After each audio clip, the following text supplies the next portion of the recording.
everyone, and welcome back to the channel. Today I'll be sharing with you my cinema experience of going to see Springsteen deliver Me From Nowhere.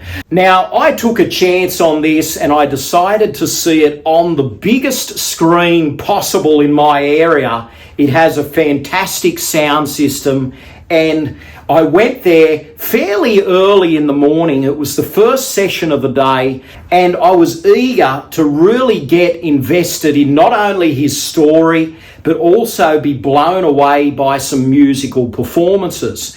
Now, I'm a big fan of musical biopics. I've seen many of them over the years, and some of the big ones like the Queen bio, Bohemian Rhapsody, and Baz Luhrmann's Elvis with Austin Butler are standouts. I'm also a big fan of the Johnny Cash film Walk the Line.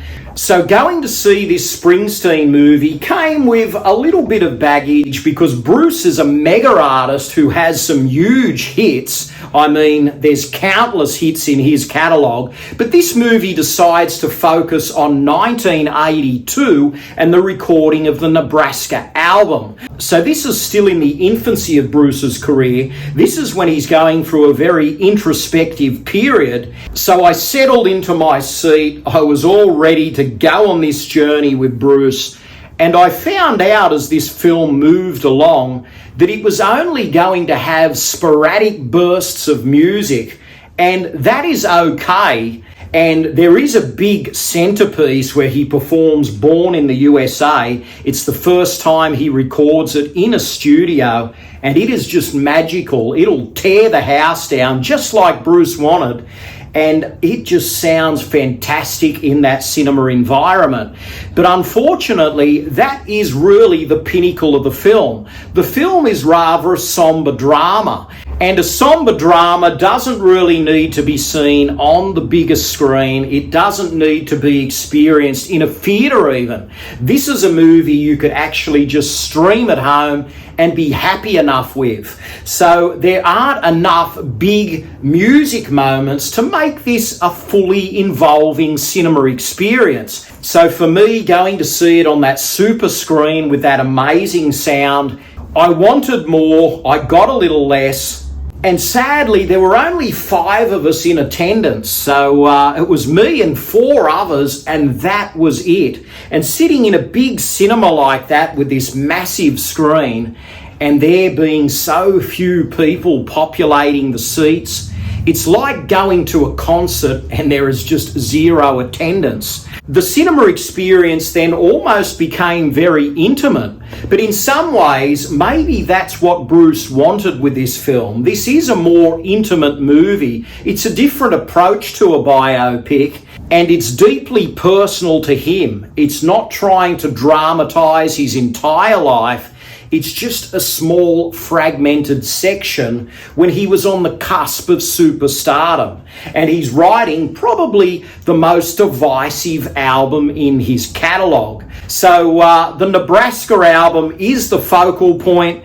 Take it or leave it, that's what we've been dealt, and that's the journey we go on. So the movie has a somber tone, and walking out of the theatre, I felt a little bit downbeat. I really wanted it to step it up a gear at the end and give us a musical moment to really feel committed about.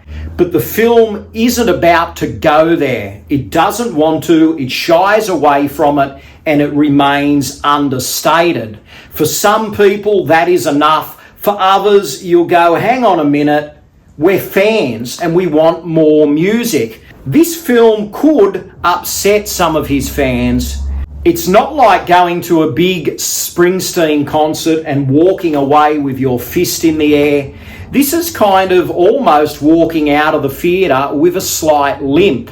You know you've gone on a journey, it's been quite engrossing, but there wasn't exactly the payoff for the fans. We wanted more. We didn't get more.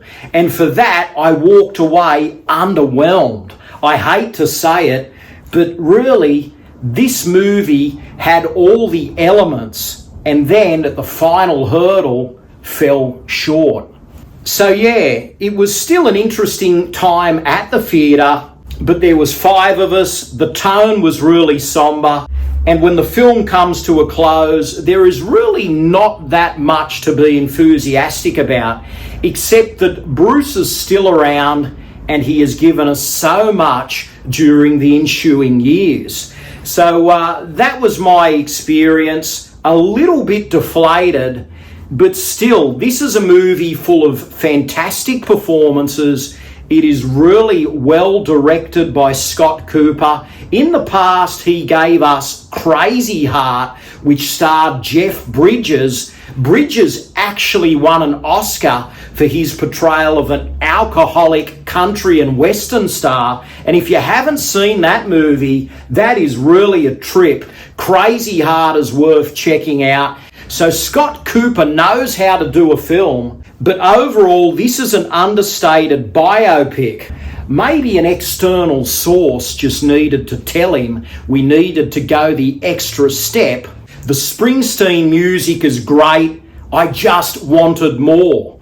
And on a funny note, watching this on the big screen, I couldn't help but see Jeremy Allen White as a combination of Al Pacino, Dustin Hoffman, and Bruce Springsteen. So there's a triple play going on here, and I couldn't take my eyes off Allen White. I think he really brings it. This is a film that looks at a complex guy, a unique artist, and someone who is doing a lot of soul searching. And Allen White gets that performance just right.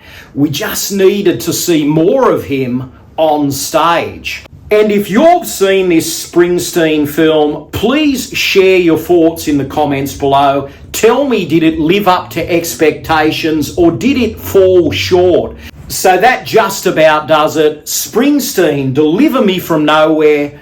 Go and see it, or maybe wait to stream it if you're not that big of a Springsteen fan. It doesn't really need the big screen experience. It really is a heartfelt drama coming from a deep personal space. So if you're looking for the big, flashy, splashy biopic brimming with music, this is not it. It's playing by its own rules. It has its own distinct slow-paced tone, and if you're willing to go along with that, take a chance. If not, skip the ticket price and just stream it. So until next time, thanks for watching, and I'll see you all again very soon.